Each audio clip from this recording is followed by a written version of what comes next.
story you will see only on News 5. Almost 7 decades of searching and not knowing have all come to an end for a family in Foley. Remains in South Korea have been positively identified, and finally, their uncle will be coming home from the Korean War.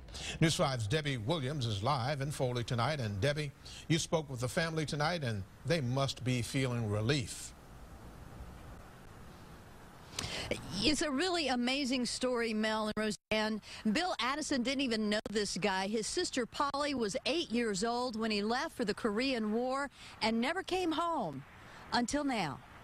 His name is Corporal Julius McKinney, 23 years old when he was killed in the Korean conflict December 2nd, 1950. The Army was actually on the east side of the Chosin Reservoir. The Marines were on the west side, and it's just south of the Chinese border, and that's when the Chinese really got started in the Korean conflict. They just overran the Americans. Photographs. That's how I remember him, with his guitar. And stories at family reunions. He came to our house on leave just before he went to Korea and brought a buddy with him and his guitar, and they sat on our front porch and he played his guitar and they sang. The only way his nephew Bill Addison and niece Polly Pack have been able to keep his memory alive over all these decades. I was 3 years old when he left. For all those years, a sliver of hope that one day Uncle Junior, as they called him, would come home. And now his remains will.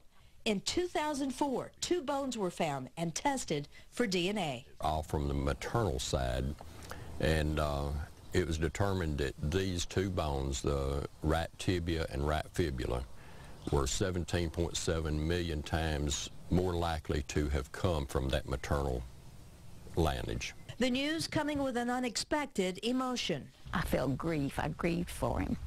And then when I talked to my sisters and brothers, they felt the same way. It's that we finally grieved for him. And that's all we'll be able to bury. At least now we know. We have basically given up. Ever knowing, yeah. You know, what are the odds?